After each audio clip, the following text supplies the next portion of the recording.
Welcome to the deep dive.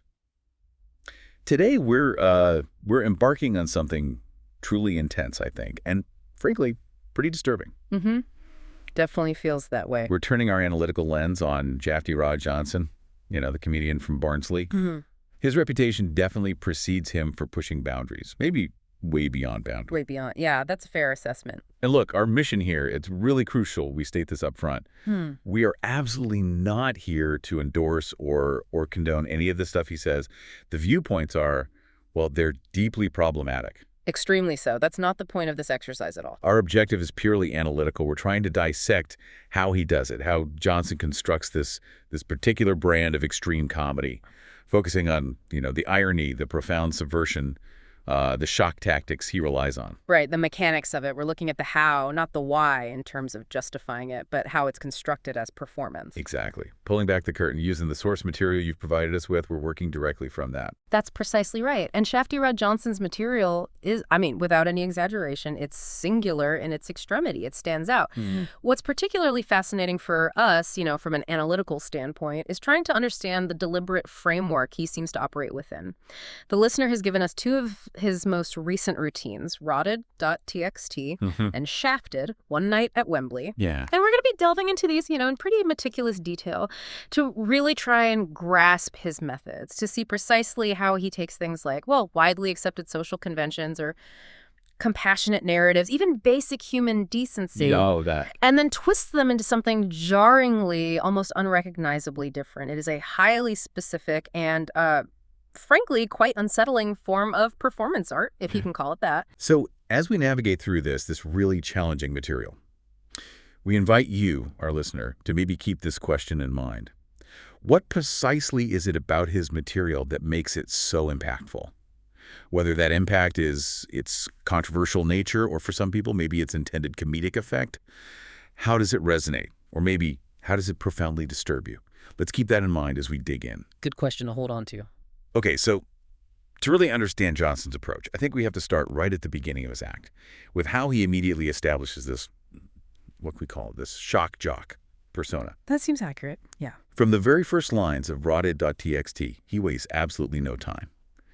He crafts this aggressively controversial, totally unapologetic voice.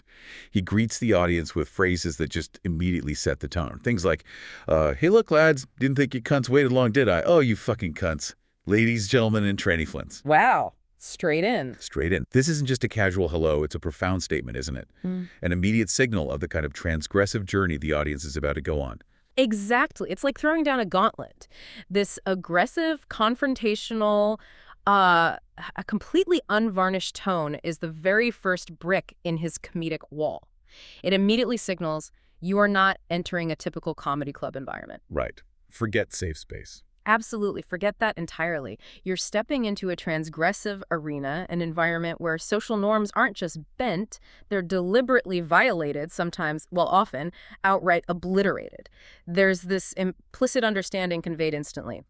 No topic is sacred, no boundary will remain intact, no word is off limits. And he achieves that through these direct insults. Right. And massive generalizations. Right from the jump, yeah. Yeah. Consider, for instance, how in Rotted.txt, he explicitly targets and demeans the women from Barnsley. He says, you really are a fucking bunch of fucking whores, ain't you? Nasty sluts. It's astonishingly direct. It is. And then he escalates this immediate provocation, asking, which of you likes getting your pussies nipped and fucked? Fucking hell, bet you like big black cock too, don't you? Nasty sluts. What's wrong with white men, you horrible cunts? This isn't, just a joke designed for laughter in the conventional sense. It feels like a deliberate, almost instantaneous provocation. It's designed to get a strong, visceral, probably disgusted reaction from many. He's not breaking the ice, he's smashing it. With a sledgehammer. Yeah. A figurative sledgehammer. Setting a tone of extreme discomfort and basically challenging anyone easily offended to just leave right then. Right. Filter the audience immediately. Precisely. This immediate confrontation serves to establish his dominance in a way and to filter his audience, retaining only those who are either maybe deeply committed to this kind of experience or just morbidly curious about how far he'll actually push it. Yeah, the how far will he go aspect. And what's maybe even more unsettling psychologically is how Johnson then tries to normalize genuinely disturbing behavior. He does this by inviting this sort of perverse form of audience participation or creating a twisted sense of camaraderie that's incredibly disquieting. How does he do that? Well, take One Night at Wembley. He tackles the subject of childhood sexual abuse, a deeply sensitive, traumatic topic. Hugely sensitive. And he approaches it by asking the audience, who here was raped or sexually abused as a child? Come on, be honest. This is a non-judgmental space. Raise your hands if you got diddled or fiddled in your special olds when you were a child. Okay. Seems like maybe he's going somewhere. But then... There's always a but then. Always. Yeah. He follows with, they fuck off, out of here, fucking makes me sick. Wait, unless you're a lass, and meet us backstage after the geek Uncle Shafted needs a word. Oh my God. Right. So he immediately weaponizes this profoundly traumatic experience, transforms it into a twisted predatory joke. He dismisses the gravity with that flippant fuck off out of here, and then perversely invites this intimate engagement with victims under the guise of being Uncle Shafted. It's horrifying. It is. It's a stark example of how he tries to normalize the abhorrent, trying to coerce it into being part of the shared, albeit grotesque, experience of his show. That phrase, non-judgmental space, it's a classic rhetorical device, right? Designed to disarm. Yeah, it makes you lower your guard. But it's immediately undermined by the deeply judgmental and offensive follow-up. The psychological impact on an audience member, you have to imagine, is that it forces them into a position of almost complicity just by staying there, just by witnessing it and not leaving. It's an interesting point you raise about that non-judgmental space claim, though, because he's not just passively telling jokes. He's actively, aggressively challenging the audience's comfort zone, like you said, right from the very first utterance. He's essentially laying out the terms of engagement for his particular brand of, well, whatever this is. And if you, the listener, choose to remain, you are, by implication, kind of accepting those terms. It's a contract, almost, a very perverse one. Yeah, it's almost like a loyalty test for his specific brand of comedy, designed to immediately weed out anyone who isn't prepared for the extreme depths he's clearly willing to plumb. And by framing it like that, he sort of absolves himself, maybe in his own mind, of responsibility for the offense taken. Because, hey, you were warned. Precisely. And this gets even more complicated, I think, by his recurring strategy of presenting himself as this everyman from Barnsley, the seemingly straightforward, relatable figure. Right, the normal bloke. Exactly. Despite the utterly outrageous content that spills from his mouth, in rotted.txt he states, I'm just a patriotic northern lad. It's not my place to judge. That line is incredible, given everything else. It creates this jarring cognitive dissonance, doesn't it? That uncomfortable feeling when two conflicting ideas just clash in your head. How can he claim to be patriotic and not judge when his material is nothing but judgment, prejudice, and aggressive provocation? It makes no sense. But it's a deliberate part of his persona, this idea that he's just speaking common sense or articulating the truth from this working-class northern perspective, even when that truth is deeply offensive, bigoted, or violent. So the false modesty, the feigned relatability, it serves a purpose. Yeah, it serves to disarm, making the subsequent shock even more potent. It's a rhetorical trick, really, to make his extreme views seem somehow grounded or authentic, which they clearly aren't in any conventional sense. He then expands on this relatable everyman facade by taking mundane, universally understood everyday scenarios, eating, being hungry, and grotesquely twisting them into vehicles for his most repulsive jokes. This is what we might call the relatable gross out. Okay, explain that. Well, consider his hunger a universal human experience in rotted.txt. It leads to the statement, mind you, I had a don of kebab before I came here. Then I'll go fucking cum in it and feed it to the wife. Or in One Night at Wembley, describing going to a fried chicken restaurant, he recounts, sliding a half-eaten drunk stick in her pussy within moments before we've all feasted on it. Nothing completes the flavor of fried chicken quite like pussy. Yeah, that's weird. These examples don't just use crude language. They take something as innocuous and familiar as eating or hunger and then contort it into something utterly repulsive and sexually violent. Right. The alchemical transformation here is the deliberate violation of audience expectations. The mundane setup, primes you for something familiar, maybe a simple punchline about being hungry or liking chicken. Yeah, something relatable. But instead, you're hit with something profoundly unexpected and disgusting. Yeah. This schema disruption, where a familiar mental framework is shattered, serves to further break down audience inhibitions by forcing them to confront the shocking alongside the everyday. So it's an assault on the mundane itself. In a way, yeah, turning it into a vehicle for his transgressive humor, maximizing the shock because it comes from an ostensibly relatable place. That's where it gets really intricate, doesn't it? Mm. How does he manage to take something as completely mundane and relatable as, yeah, eating a kebab or fried chicken, and flip it into something so utterly stomach-churning? Mm-hmm. It truly isn't just about being crude. It's about a very specific kind of transformation of the normal into the abnormal, designed, like you say, to elicit maximum shock and disgust. He's leveraging that familiarity of the setup to maximize the jarring impact of the disgusting punchline. It's a calculated strategy. Yeah, a psychological trick to ensure that the joke, if you can even call it that, hits harder, precisely because it originates from a place the audience understands, only to veer sharply and violently into the completely unexpected and repulsive. It forces you, the listener, to grapple with the violation of your own internal norms. And that brings us directly to the core mechanics of his comedy. His extensive and systematic use of subversion and ironic reversal. Okay, let's unpack those terms. Right. Johnson's fundamental technique involves taking widely accepted social norms, or deeply compassionate narratives, or even serious societal discussions, and then completely upending them for extreme shock value.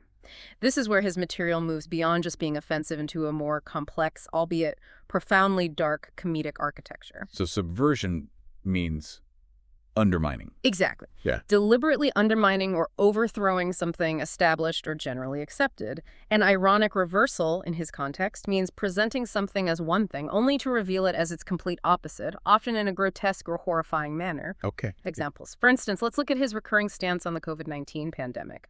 He brings it up in both routines we looked at. Right. He consistently refers to it using racist slurs, calling it a fucking chinky virus, and dismissively a hoax. In Rotted.txt, he links the very act of vaccination to sounding like Harvey Christ having a fucking orgasm. Just gratuitously offensive. It trivializes a global health crisis and injects it with crude, sexualized, blasphemous imagery. Then, in One Night at Wembley, he explicitly blames Mr. Wong, the happy noodle up the street, for bringing down Britain, emphatically stating it wasn't the Muslim sex kings. So he's layering prejudice there. Exactly. This isn't just rejecting public health guidelines or pushing a conspiracy theory. It's a deliberate, calculated use of racist and conspiratorial language to undermine public trust, erode social responsibility, and scapegoat minority groups.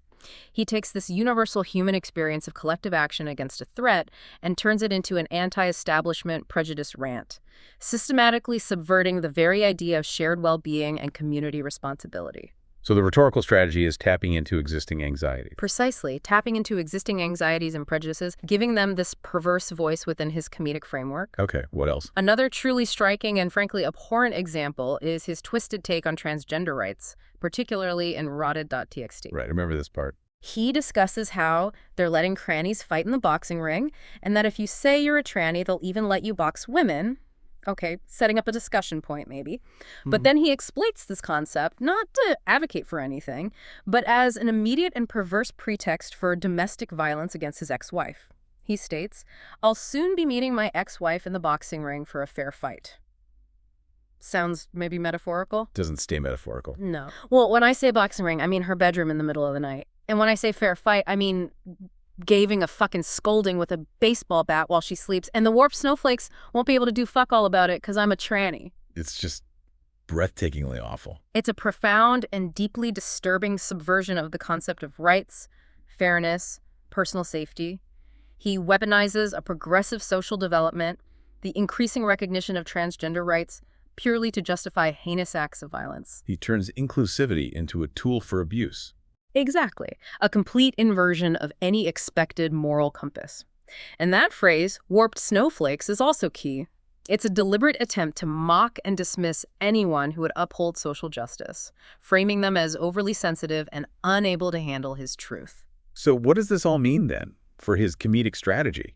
He's clearly weaponizing cultural discussions, isn't he? Absolutely. Weaponizing is the right word. He takes a sensitive, often complex topic like transgender identity or public health, and he doesn't just joke about it. He twists it into something utterly abhorrent.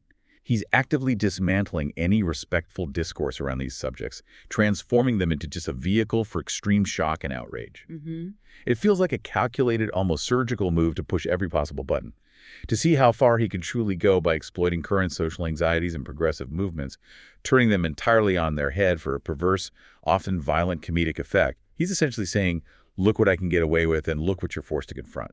And he takes this manipulation to even more disturbing depths by shockingly using moments of personal vulnerability, even empathy, as a deliberate setup for truly extreme, often abusive punchlines. Right, this is where the manipulation gets really insidious. This is where his irony becomes most chillingly apparent, embodying what you called that masterclass in psychological manipulation. In Rotted.txt, he claims to regret his past anti-disabled material. Okay, a moment of reflection. You'd think. He says it's because he now has a profoundly disabled granddaughter with Crescent-Leicester syndrome. So the initial setup is designed to suggest newfound compassion, maybe growth, maybe a softening of the persona. Setting you up. Precisely. He immediately and horrifyingly subverts the supposed newfound humanity with, having a disabled granddaughter has brought me so much joy, I can fuck her wet mouth every single day and no one will ever find out because she can't fucking speak. The excess saliva production feels fucking amazing on my cock. It's unbelievable. You can't even... It's the ultimate ironic reversal. He takes a universally understood source of familial joy and vulnerability, the love for a grandchild, and transforms it into an opportunity for heinous, unspeakable abuse. The shock comes not just from the content, the abuse itself, but from the complete betrayal of the emotional setup. It leaves you feeling utterly blindsided and disgusted. The structure is key, building that false empathy only to brutally shatter it. Okay, another example of this setup and betrayal. Another chilling one from Rotted.txt involves him recounting what he frames as saving a woman. He says he saved her from an African gentleman attempting to rape her. So he's the hero initially. He presents himself that way, offers her comfort, nice cuddle, brings her home, gives her warm milk. The narrative deliberately builds up the sense of traditional heroism, compassion. You expect a positive resolution, maybe a moral lesson. But the subversion comes. When he demands a perverse form of payment, I said, come on now, love, that's not fair, and started unzipping me trousers. Just give it a fucking suck, love. He demands sexual payment for saving her. Yes. And the twist then escalates further, disturbingly. The hypno I had put in her milk had kicked in. A very unorthodox night was had by all. Anyway, that's how I met my first wife. It's a night I'll never forget, and one she'll never fucking remember. So he drugged her and assaulted her after saving her. Exactly. He completely transforms the narrative of saving someone from assault into his story of sexual assault and manipulation. He inverts the heroic archetype he initially established. The protector becomes the perpetrator. And the punchline is meeting his wife. Yes. It relies on the audience recognizing this abhorrent shift from benevolent figure to cruel manipulator, all under the guise of this darkly ironic origin story for his marriage. The added element of the hypno and memory erasure just speaks to a deeper level of controlling and dehumanizing his victim, making the act even more vile by removing her agency and memory. It's just layer upon layer of awful. And then in One Night at Wembley, he employs an even more complex, multi-layered subversion of empathy and family that really pushes the boundaries of depravity. Okay, how does this one work? He describes consoling a crying young woman whose mother died of cancer. Seems empathetic, right? Sets up for empathy again. He claims his own mother died of cancer in her ass. He admits this was a white lie, a seemingly minor transgression, a deceptive setup that ultimately led to her coming back to his house. Okay, so he lied to get her back to his place. Still bad, but... But the truly horrific punchline is delivered as he recounts the ensuing sexual assault, which culminates in the grotesque reveal. Quote, "Next morning, I realized it had been my daughter the whole fucking time and I've been too drunk to fucking realize." No. Yes, and then he attempts to justify this unspeakable act, adding another layer of perversion by saying, "My wife had died, her cancer is her fault. She knows not to contact her dad when she's drunk." He blames his daughter for the incestuous assault. And his dead wife for her cancer. It's not just a betrayal of trust and empathy, it's a systematic dismantling of familial bonds, basic human decency. It takes supposed shared grief, twists it with a crude lie, escalates to sexual assault, reveals incest, and follows with victim-blaming justification. Each layer builds on the last. Exactly. Designed to maximize the shock and disgust by violating multiple social taboos simultaneously. The setup of the white lie is itself this deeply ironic lead-in to a much darker truth, pushing the absolute limits of what an audience can process as comedy, forcing them to confront the depths of human depravity. The way he meticulously sets up these moments of supposed human connection, only to then completely pull the rug out from under you with something so utterly vile. It's truly unsettling. Yeah. You called it a masterclass in psychological manipulation. Yeah. And that really resonates. It's not just random shock. It's a deliberate narrative structure designed to maximize your discomfort and profoundly challenge your expectations of what a story or joke can even be. Right. He lures you in with a familiar, emotionally resonant narrative, only to then completely shatter it with something deeply disturbing and morally bankrupt.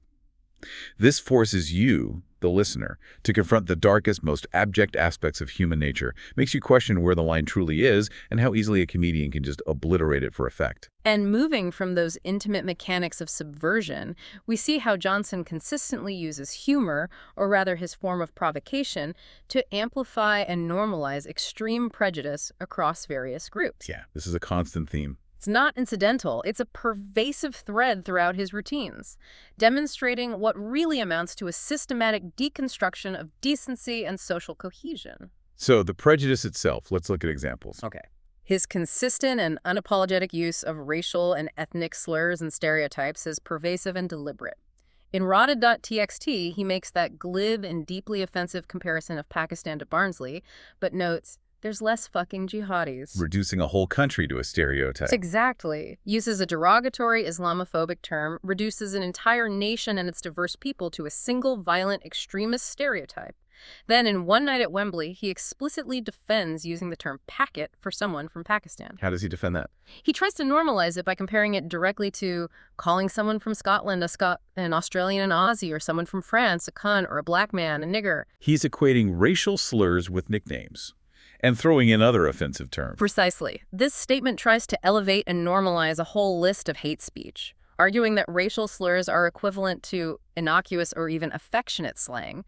He's trying to dismantle the social disapproval and moral weight associated with such offensive language. Making the unacceptable seem mundane. Yeah, or justifiable, or even witty in his context. It's a rhetorical strategy to push the boundary of acceptable discourse. And the anti-Semitism. Equally, if not more, disturbing and calculated.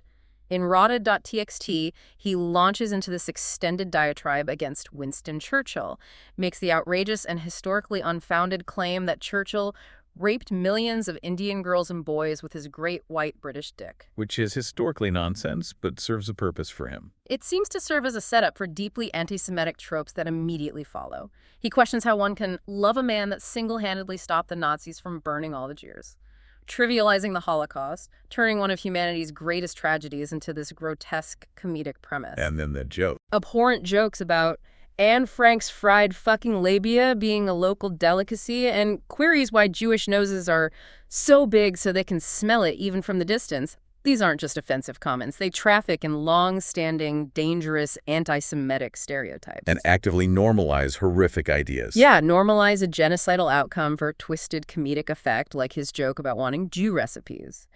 It's a deliberate attempt to provoke and offend specific groups while maybe solidifying this perverse bond with others in his audience who might share or be amenable to such bigotry. And then there's the misogyny. It's everywhere, isn't it? Woven throughout nearly every segment. Pervasive misogyny and explicit threats of sexual violence. From joking about beating wives, they fucking deserve it in Rotted.txt. Just casually thrown in. Yeah. To the constant objectification and threats of sexual violence against women, like his desire to demolish the slugs on it, backdoors in, contestants from the TV show Take Me Out and One Night at Wembley. Dehumanizing language. Absolutely. Women are consistently presented not as individuals, but as objects for male gratification or targets for abuse. He speaks about them with profound contempt, using graphic, violent, dehumanizing language, reinforcing this deeply patriarchal and abusive worldview. This consistent pattern normalizes violence against women, seeks to strip them of dignity and autonomy within his comedic framework. And it makes the audience complicit just by witnessing this systematic degradation. It's not just offensive then. It really is a systematic deconstruction of decency, isn't it? I think that's a good way to put it. He's meticulously building these bridges of what we might call relatable hate, linking one prejudice to another.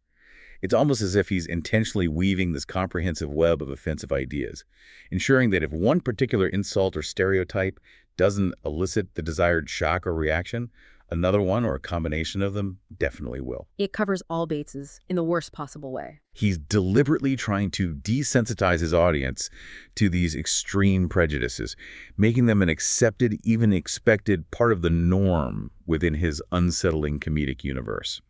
It's a highly calculated approach to pushing every conceivable boundary, demonstrating a profound disregard for societal norms. And this calculated disregard is perhaps most strikingly evident in the shocking instances of blatant hypocrisy that appear to be an integral part of his joke. The hypocrisy itself is part of the act. It seems to be. Johnson's routines frequently feature this profound ironic detachment where the persona momentarily acknowledges and then immediately and utterly dismisses core human values. It's like a theatrical act of moral perversion. Okay, give me an example of that. A prime example, and one of the most jarring, occurs in One Night at Wembley.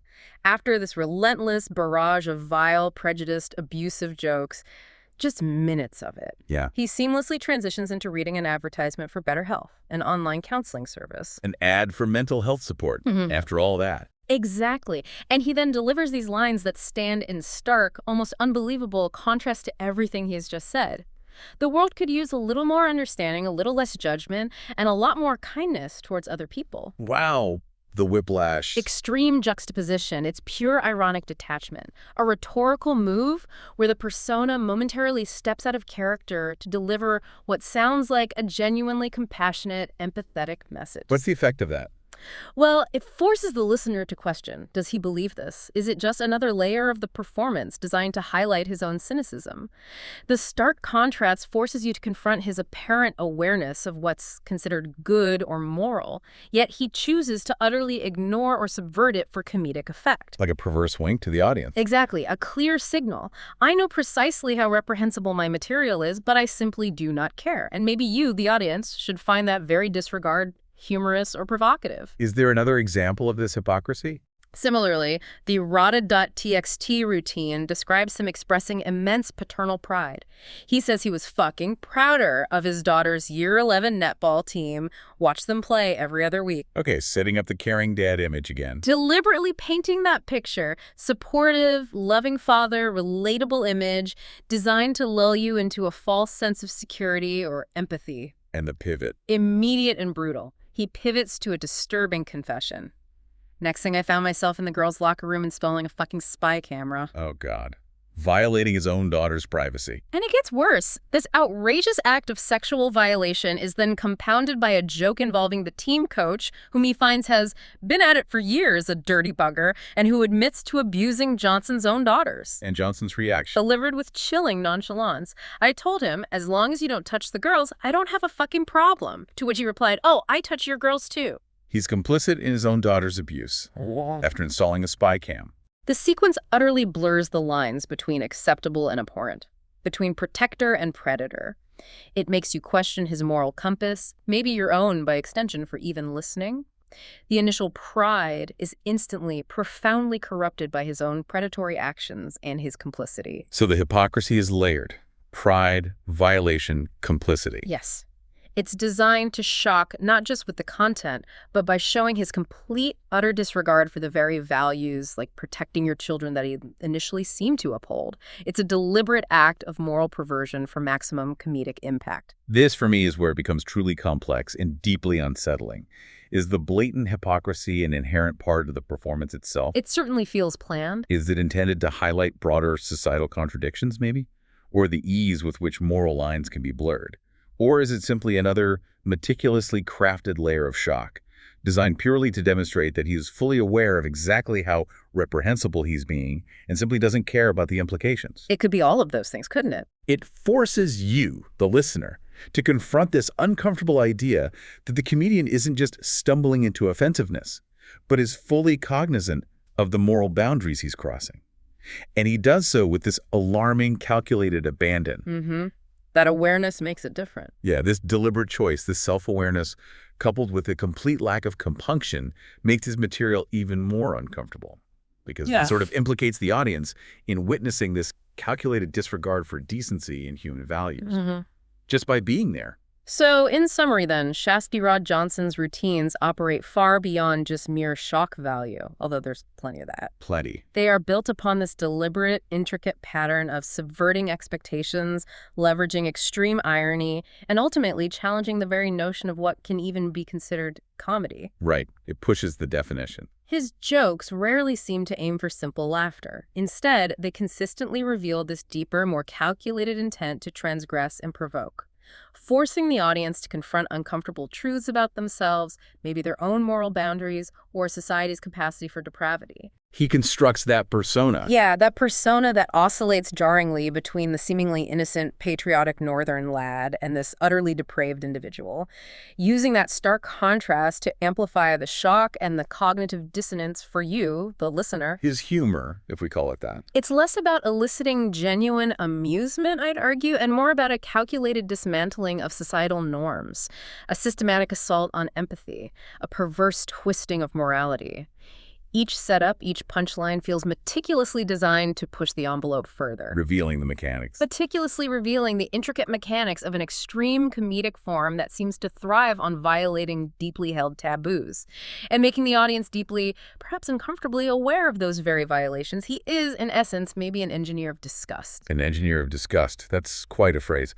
So, given this deep dive into the very intricate and often abhorrent mechanics of Shafty Rod Johnson's routines, we leave you with this to consider. How does extreme transgressive comedy like this material, that so aggressively pushes and ultimately obliterates established boundaries, how does it shape our broader understanding of concepts like free speech, the very nature of entertainment, and the lines we draw in society regarding what is permissible or even acceptable? Big questions. Yeah. What responsibilities, if any, do comedians have? What about the audiences who consume this material? And platforms that host it? What responsibility do they have when the content pushes these boundaries so aggressively, forcing us to confront the uncomfortable and sometimes truly abhorrent in the name of performance or artistic expression? Where's that line? Exactly. Where does the line truly lie, and what are the societal implications when that line is not just crossed but systematically dismantled?